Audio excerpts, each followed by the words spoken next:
strong.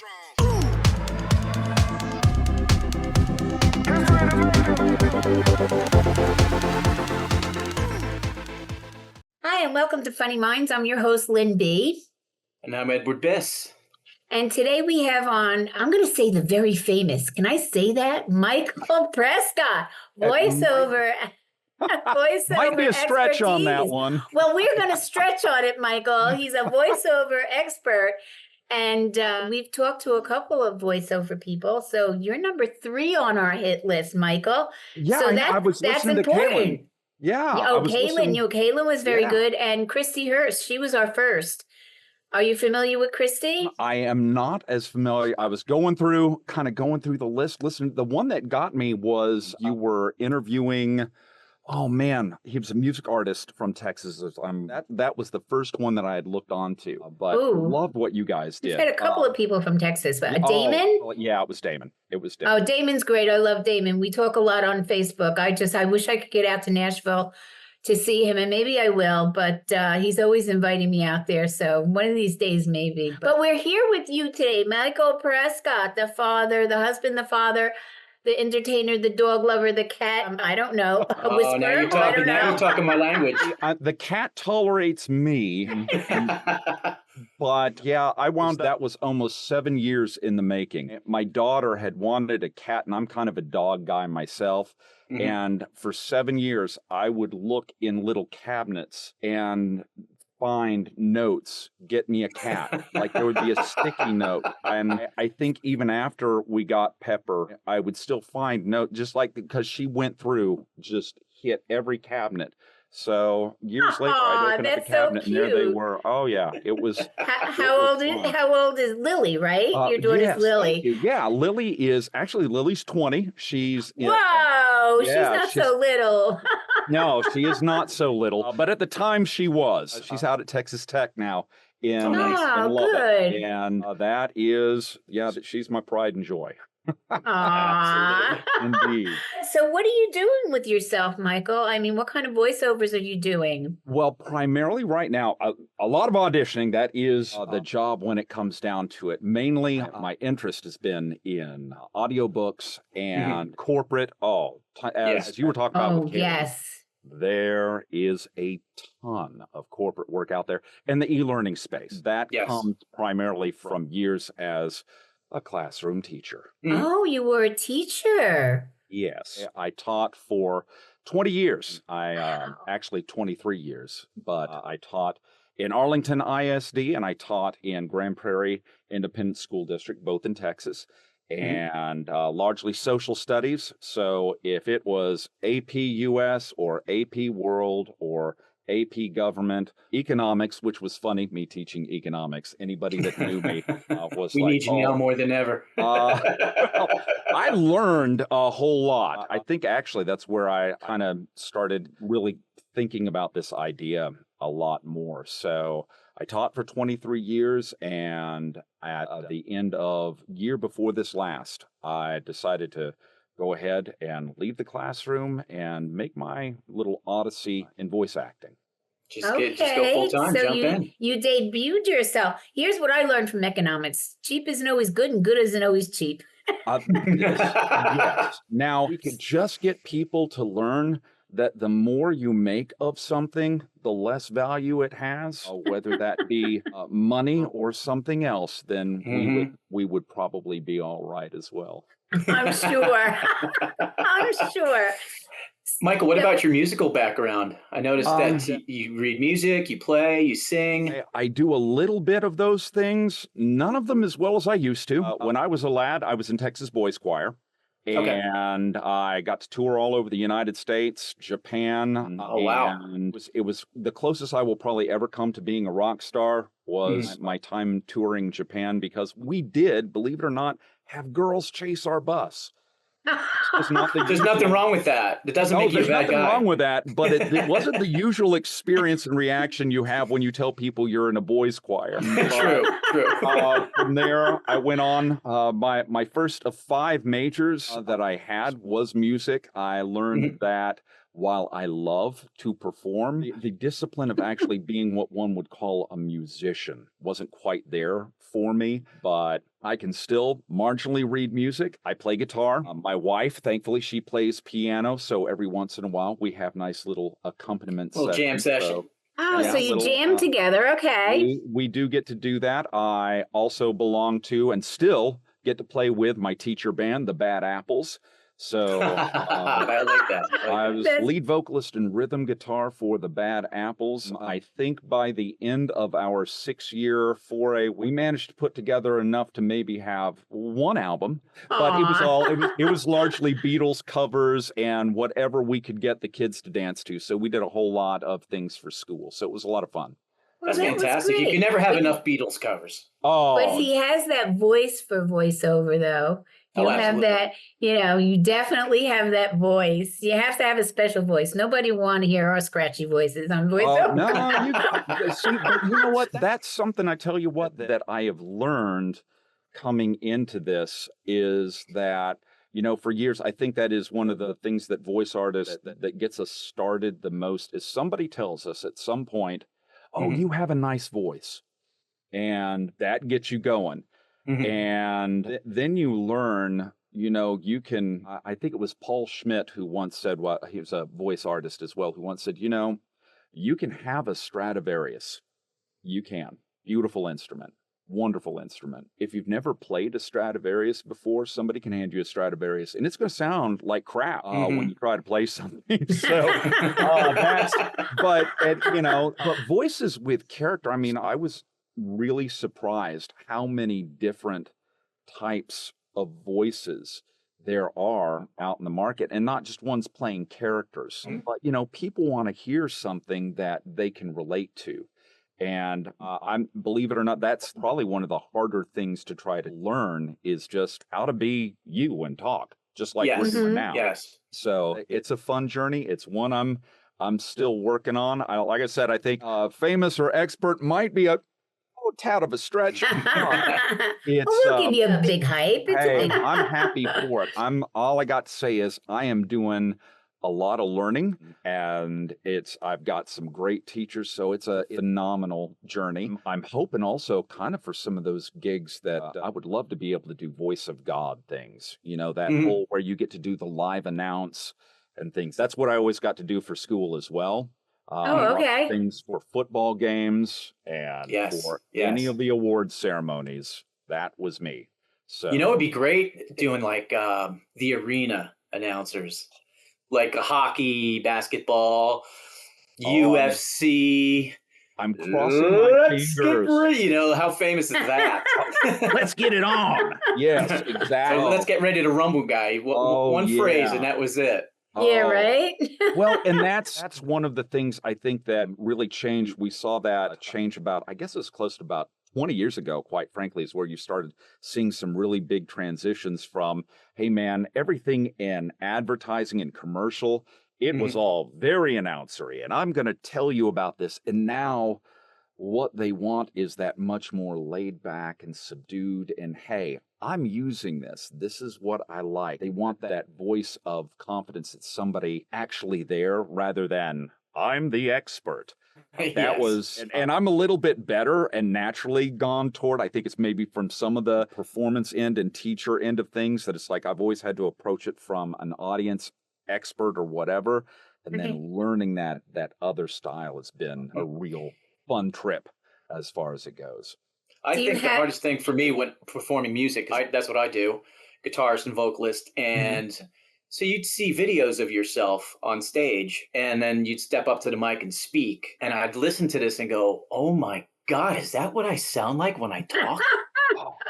Oh my God, I sound like a moron. Now I'm self-conscious about it. Well, and it leads to, I mean, it's, when you first get to really hear yourself in headphones and things, I mean, I'm sure you came across that as a musician that you were like, wait a minute, when I was playing that sounded so much different. Or when I was singing it, I'm hearing it different in my head. And then you get to put those cans on and you're like, oh, wow, I can hear every single mistake, and that's what you know, like when I'm going through and editing, because a big part of our stuff, of course, and with home studio stuff is you're doing the editing, you're doing the mastering, and you get to hear all of those times. I'm like, I never realized I breathed so much. I never realized that, you know, you get the little mouth noises and you're like, yes. oh, that can't go on. Nobody's going to want to hear. You cannot be a romantic lead voice and have in your ears the whole time. So that's been a fun little journey, and I've had a lot of help along the way. Like I said, I've had guys like, I think I referred him to you, Len, Uncle Roy Yokelson, he's a great guy and just funny, you know, straight shooter, but I haven't talked to him yet, but yes, you did. I will get to talk to him. Oh, please do, because he's got more stories than that's anybody good. else I know. It's always good. Oh, it is. So, but hey, I wanted to ask you, Eddie, how did you come out of the hurricanes and everything? Fortunately, well. Okay. Fortunately, well. Minimal damage, nothing catastrophic. Super lucky. Okay. Super lucky. Good. And our house is far enough inland that you don't really deal with flooding and water issues. That's mainly the coast or people that are around water, rivers, lakes, and stuff like that. So thank you for asking. 100% okay. You know, we got a couple things to repair, but nothing crazy. Good. And they didn't even lose power, which is Didn't even lose power.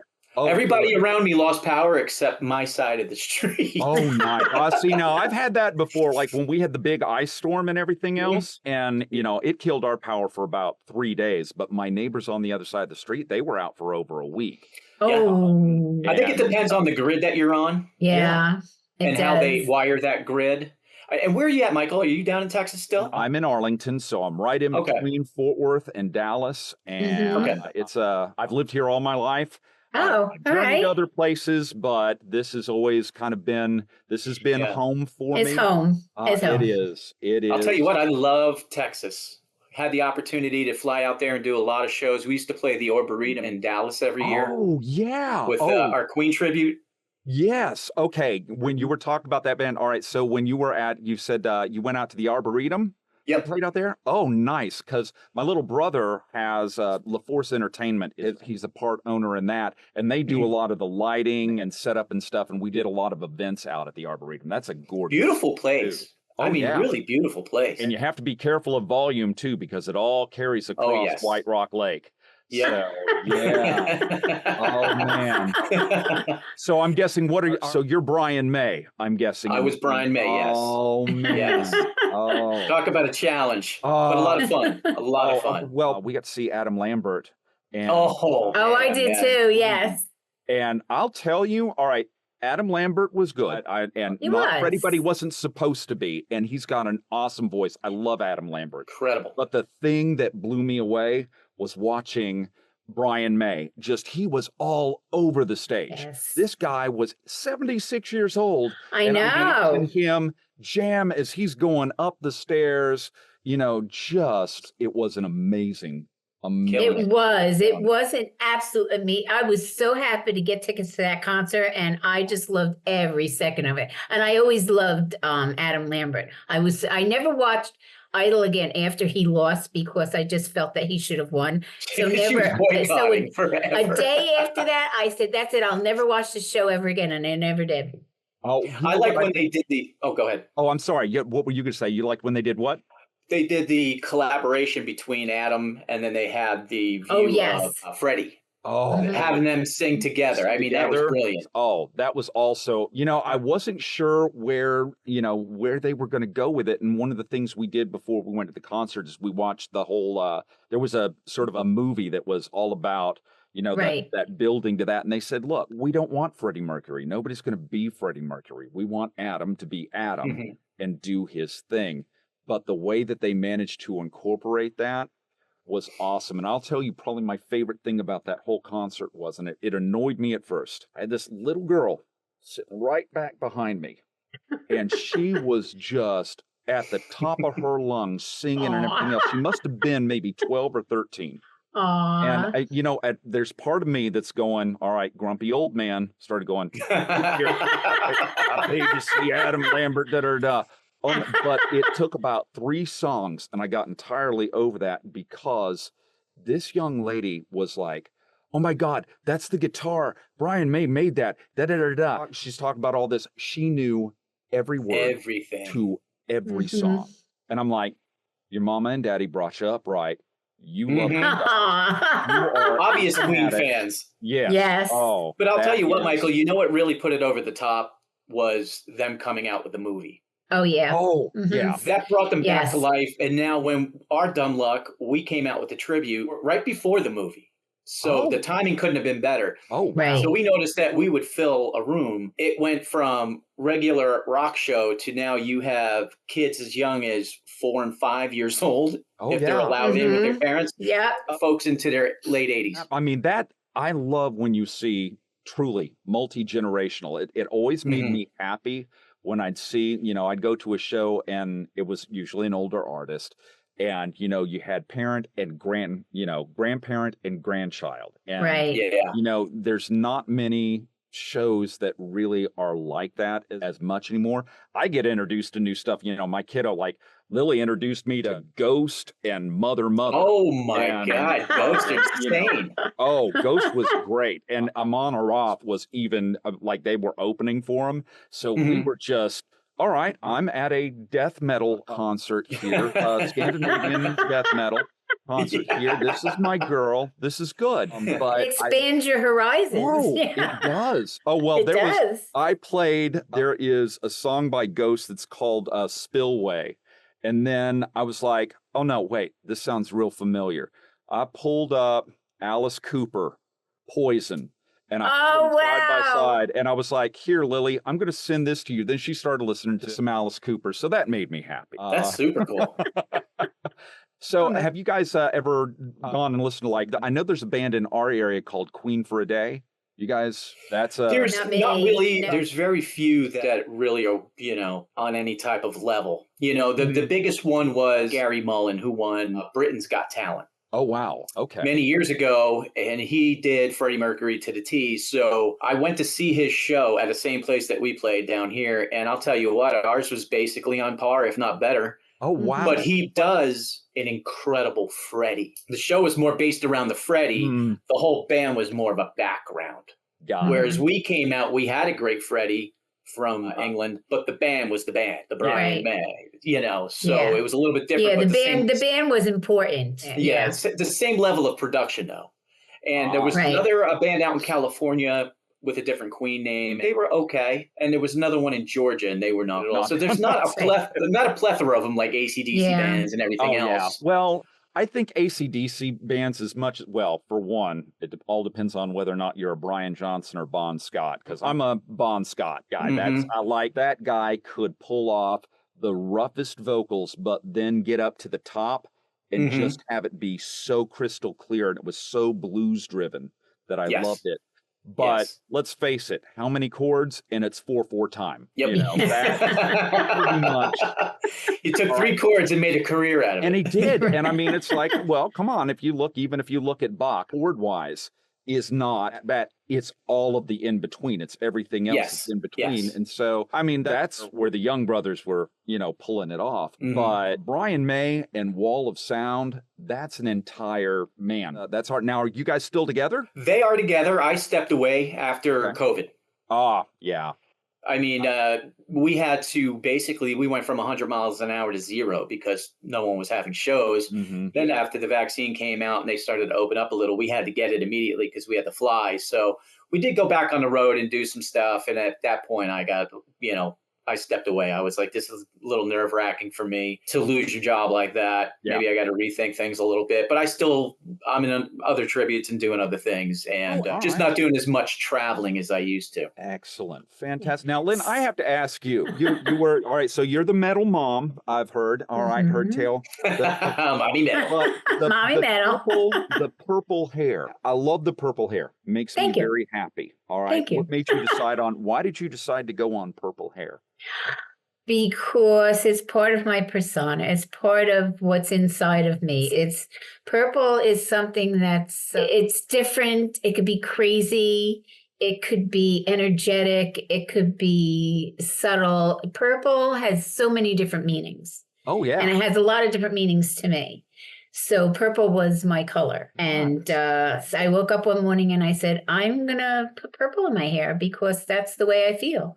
I feel like a purple person, and purple is a big part of my brain. And my brain is crazy. So, Well, purple and can I be a mean, crazy. and it goes with the background. It goes with Yeah, the I picked background. purple Right? background. And I'm looking at because I'm thinking purple also the color of royalty. So you got to tell me, was she kind of Nah. like was she the queen of the house? Yeah. Well, yeah, I guess Yeah. so. She was the only woman in the house. She better be. Yeah, so Well, I have had the opposite problem. Still pretty much do. I am the sole possessor of a Y chromosome in this house, which means that people have to have a lot of patience with me very often. So no, it just reminded me I had, when I was in boys choir, we had a family in Fort Worth that they were a big sponsor on the Fort Worth Arts Council. And her name was Mary D. Walsh. And Ms. Walsh had purple hair. And I mean, she had it up in the kind of the bouffant and everything else. And, running in this high social circles, it was kind of like, oh, you don't see this very often. She's like, I've got enough money and I'm old enough. If I want to have purple hair, I can have purple hair. And I'm like, okay. Not going to argue with it. Well, we all have our reasons. You go, girl. But no, I've never thought of myself as aristocratic at all. By no means. Yeah, Oh. I'm a deadhead. Deadheads aren't aristocratic. Oh, no. Oh, but that is, I knew about Grateful Dead because I'd been in a Spencer's in a mall. Oh my God. But I didn't really get into listening to them until after, like, I guess it was 88, they came out with Shades of Grey. Yes. I was like, oh, okay, I need to go back and listen to this. And listen. Yeah. Well. And that's weird because that you mentioned that because that song was huge. Plus they had the video. Yes. And that kind of made them a little bit more listenable to and commercial for people to get, as opposed to going to their concert and seeing like a 20-minute jam session. And that is hard. I will say that every once in a while when I'm in the mood for it, man, I can do that. Like Blues Traveler, I've listened to Blues Traveler go off on some way just, okay, 45 minutes later, I'm like, are you going to finish the song? But, I love to hear when people get to do those things. But sometimes you're going, I want to go to hear what the song sounds like live. I didn't want to hear a 45-minute version of it too, as far as that goes. But no, it's... I went to a Dead concert, tribute concert last Saturday. It was great. It's one of my favorite bands, and their name is Touch of Grey. And they do a Mississippi half-step like none other. They are absolutely incredible. And they did it for me. I saw them 3 years ago, and I went up and I asked them, I said, you did this for me 3 years ago at such and such place. Will you do it again? And he said, absolutely. And, it's just like, I love it. They're great. And then she got his phone number, and she's got a permanent backstage pass. Come on. She's deadhead groupie. All right. Oh, she's a groupie. She's definitely groupie. She's been to many of my shows, and I've but I never took any prisoners. To pull her away. My bandmates would be like, "Why is your mom texting me?" Because she's the band mom. I am. They do. They call me Mama Metal. They all do.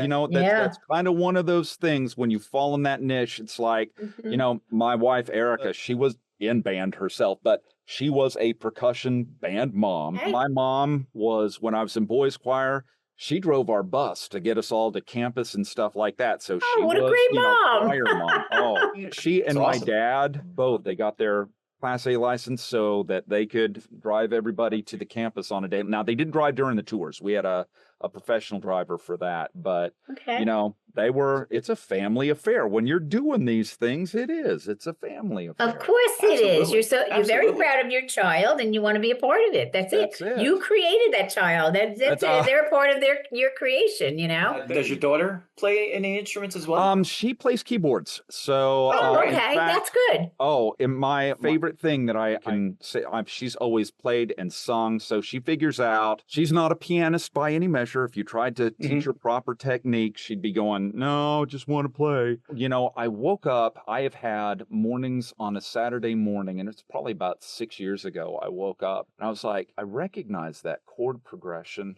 And she was singing she started singing. It was Boys Don't Cry by The Cure. And I was like, Oh, okay. wow. And then she followed it up with Let It Be. And I went, okay. Oh, wow. Now you're talking. I've raised my girl right. Definitely. So that made me happy. Oh, when we go camping, there's usually about 3 of us that have guitars. And so there's always. Oh, that's wonderful. It's on. That's great. Mike, did you see the movie Yesterday? Oh, good Lord, yes. How great was that movie? Speaking of the Beatles, yes. it spurred my brain, but that was a great movie. What cracked me up was the scene where, if I'm not spoiling it for anybody, when, you know, those other 3 people, what was it, 3 people that remembered the songs and were like, something's wrong here. Yes. But all of them said that they couldn't remember the words for the benefit of Mr. Kite. And I was like, yeah. There you go. Almost nobody can remember those off the top of their head. You have to look them up. But, that was a good one. I haven't yet gotten to see the, what's the Disney one? That's the Beatles that Peter Jackson did. There's a whole... I don't even know. I haven't even heard about that. Yeah, he's got, and it's like a miniseries. But it's Peter Jackson did Get Back. That's what it is. It's Beatles. Oh, okay. Okay. And I've only gotten to watch. I got about part way into an episode, and then of course I usually get distracted. But yeah, I'm with you. That's well, you know how that goes. It's like, okay, I'm sitting down to watch it, and then somebody goes, "Would you get up? Can you take care of the? Can you bring in the groceries? Can you do?" And you're like, "Oh, not going to get through this." Exactly. That's okay. That's all right. It takes me about 45 minutes to go from my bedroom to my living room to feed my rabbit. Oh, you have a rabbit. Oh, I have Mike, you would love to come to my house. You got a menagerie? I got a farm. I got a zoo going. I got one pet short of a petting zoo. Oh, that's fantastic. I got a little Holland Lop, a little white Holland Lop named Hendrix after Jimi Hendrix, which is ironic because she's white. But I love Jimi Hendrix. There you go. I have a zebra finch. I have 5 robo hamsters. I got 4 cats, one of which is a rag doll. My little Savannah. Wow.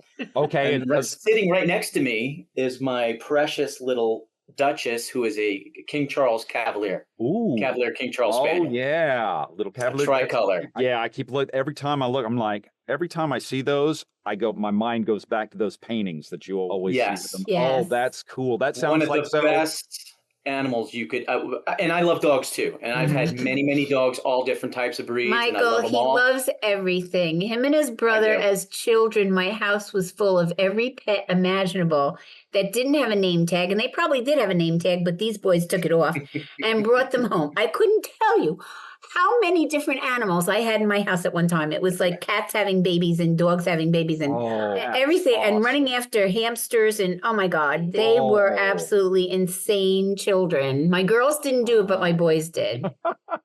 Oh, see, now that was beautiful. Now, what's her name? Duchess. Duchess. Fitting. Her full name is like, she's got this weirdly long British royal name. It's like Duchess of Edinburgh. I don't know. My wife knows it. It's crazy. You got to have the long thing. Now, see, that your house sounds a little bit like mine. So my daughter her major is natural resources management. And she loves, it's like, if it's bugs and if it's animals, she's all about it. So we've got Madagascar hissing cockroaches. We've got we've got geckos.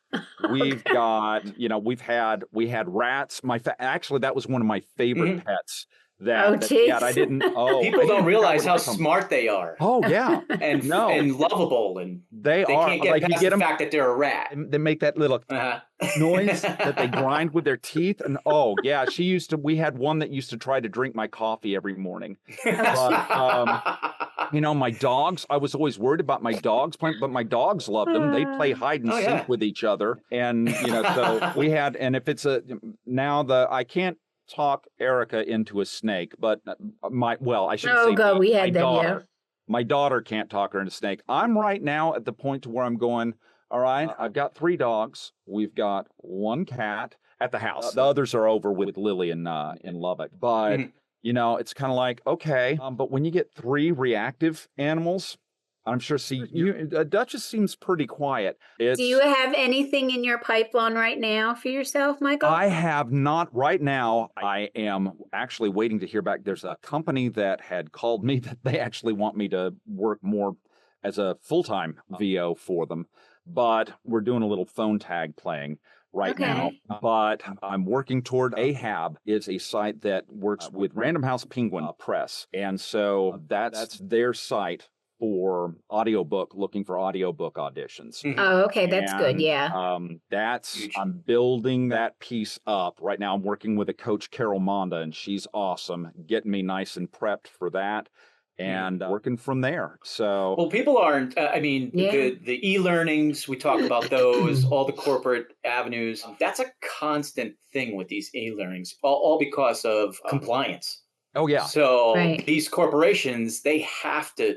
All the employees are forced to continuously do these e-learnings, and they keep changing and changing. So that's a great pipeline to get into. Oh yeah. Oh, very much so. Yeah. I think having experienced a lot of those myself as a classroom teacher, I got to tell you, that's one of the things, honestly, that made me want to pursue that, because I went, dear Lord, you guys have figured out how to take some information that really people are not too terribly keen on sitting for and make it even more punishing. Yeah. With a cheesy video. If you want somebody, with some cheesy video, exactly, and some of the worst video production ever. Like bad porn level. Yeah. VCR tape level. But it was, well, if this is important enough for people to need to pay attention to it and remember it, that's the idea, then you at least need to engage people. And I think that's usually been one of the strengths that I had, at least even in the classroom. I could have talked like I could have been very mundane and dull. It's like, there's a story here. Check these people out. Look at this. This is interesting. Well, all right, maybe you can't quite do that with compliance, but you can think, okay, if somebody else is viewing this, they're wondering, why am I looking at this? You make it at least sound interesting, vary it, do something with it. So yeah, there is always something more out there. It's a matter of, like, for me, I'm building up my client list and everything else. And once you start getting a little bit more of that repeat work, you start figuring out, okay, this is the thing that they need, and everybody needs something a little bit different. So this company over here, they're going to gravitate toward, this type of voice, and this company over here is going to want something a little more, settled in and wise and everything, so energy levels, and they don't always know how to tell you that. That's true. That's very true. When they're sending, because it depends on who you're dealing with within, how that gets translated. Can you gear it more towards the product? I got a question for you, Bob. Yeah. Okay. How much would you pay to listen to Mike do a corporate e-learning or a corporate message to the employees about sexual harassment? Do you think he could get through it without giggling? I'm not in the game anymore, Eddie. I don't know what the going rate is for something like that. Did something go over my head? I don't know. Yeah. Let me tell you here. Let me tell you what you can't do. If you're reaching for anybody like that, no. Don't do that. No, shy away from that. Now, if she bends over the copier, wait a minute. You can't say nice view. We had a union shop, and we had to have in our mission statement, we had to do sexual harassment classes. So that's everybody has to. Everybody has to. Yeah, do it, everybody does it. But do it without giggling. Yeah. Oh. Without giggling? I don't. Yeah. Oh. Okay. So that's like trying to do it. That's like trying to do a scene with the very, very serious face. Now, Ben Dover is not. Now, I couldn't even go that. If they were, that would be my first. Now, Ben said Dover. That would be pride on that. Dub it in. Yeah. Well, see, they wouldn't want me, because I tell them straight out, keep your hands to yourself and your fly zipped, because I wouldn't be like Mr. Calm, Cool, and Collected. I would be like right to the point, and tell them where it's at. Unless they had a lot of money. Well, but that's the thing also that sometimes gets me is like when you look at like I think I remember the big switch over and the big focus on that was it was during the Clarence Thomas. Oh my God. Oh, Yes, God, yes. yeah. And that's where so much shifted over. And I was working for Chili's at the time and as a waiter. And I'll never forget because all of us, I mean, my God, Especially we would in get that in so business. much trouble. We would have been, and everybody laughed. We all had fun with it. And then all of a sudden you were like, oh, I'm sorry. I touched you, or Walking on whatever. eggshells. Oh, yeah. And then finally, it took about 6 months, and then people went, look, let's just have fun. But yeah, keep your fly zipped, keep your hands to yourself. And you know what? If you make, innuendo was not looked on as because that was part of the They band. never worked for my company, boy. Let me tell you, we had swear jars all over the place.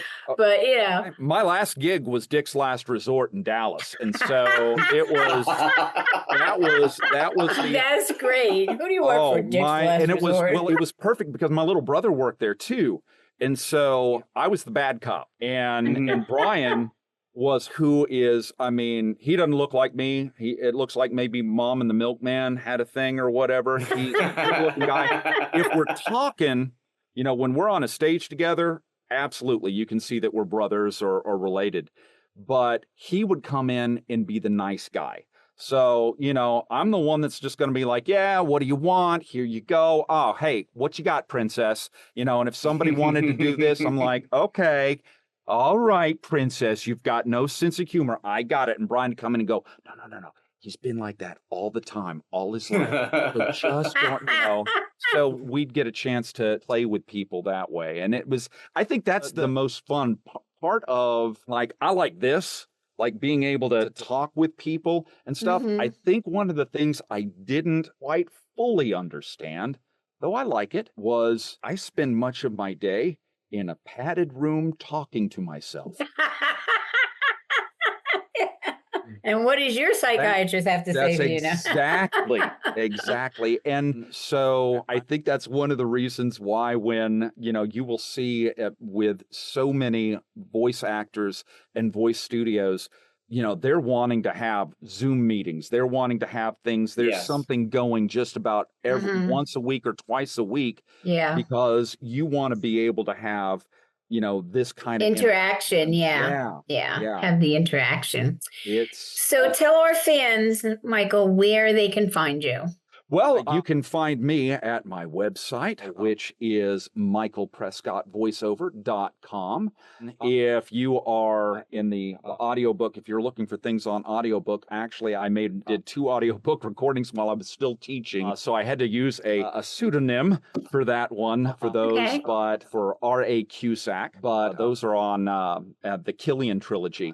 I've seen that online. Yeah. I did see that. And I had fun with that. I got to work with a wonderful lady, Melanie Mason, whom, good Lord, I've known her since 1994. She did all the female voices. I did all the male voices. It was a lot of fun. So I'm still waiting on to hear back on some up and coming projects. As I said, and this is a fun new space.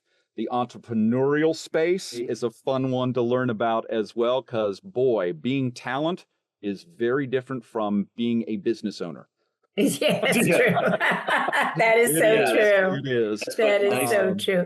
But it's been absolutely marvelous to have you on. Oh, well, thank you. I love talking to you guys. Yeah, no, Absolutely. You're a very exciting guest, and you had some great stories I love. And your voice is wonderful. So I know once, you get out there and people see you, hear you, they don't.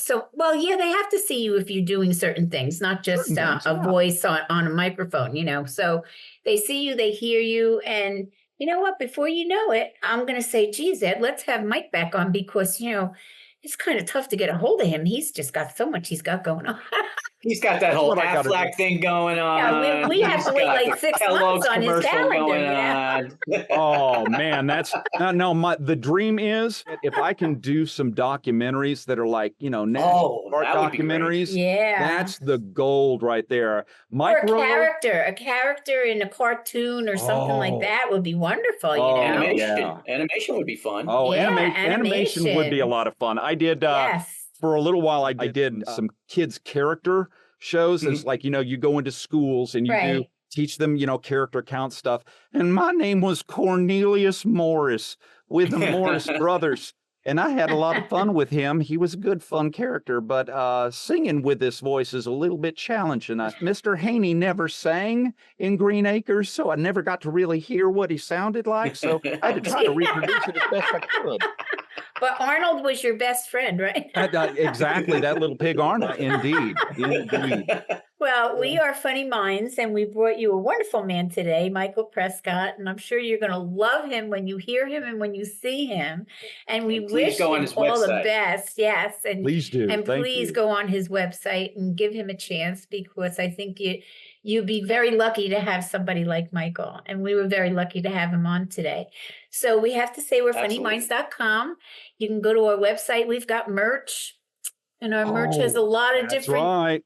Yes, we have a lot of different types of scenarios for that name and some other things too. We're 420 happy, I guess. I don't know. Friendly. Friendly, friendly. Yeah. But yeah, you can go on there and check it out. And there's two organizations that we really are very happy with, that we align with, and that's St. Jude's Children's Hospital and breast cancer. So there's a big purple heart on there that you can click and people can donate, and that would be wonderful. And they do a lot of wonderful things for a lot of people. And we're also looking to advance on YouTube. So if you go on and subscribe to Funny Minds, we're looking to get 1,000 people in a very short time. So if you could do that first, we'd be very appreciative. And again, we are very happy that Michael came on the show with us today. We had a lot of fun with you. Oh, God, a great time talking to y'all. Yes. I think I can manage to get you about at least, maybe 12 immediate subscribers we can add. So I can get you 0.1%, something like that. My math is not that great. That's a teacher in him.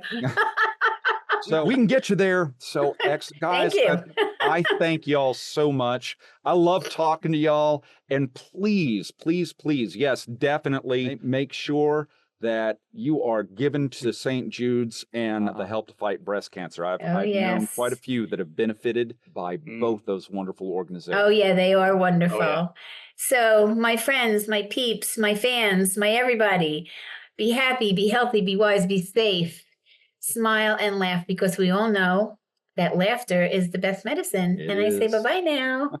Bye-bye. Bye, y'all. Michael, thank you so Mike. much. Thank you guys so much. Y'all have a wonderful, wonderful rest of the week, and be safe. Absolutely. Thank you. You too, Michael. Bye-bye. Bye.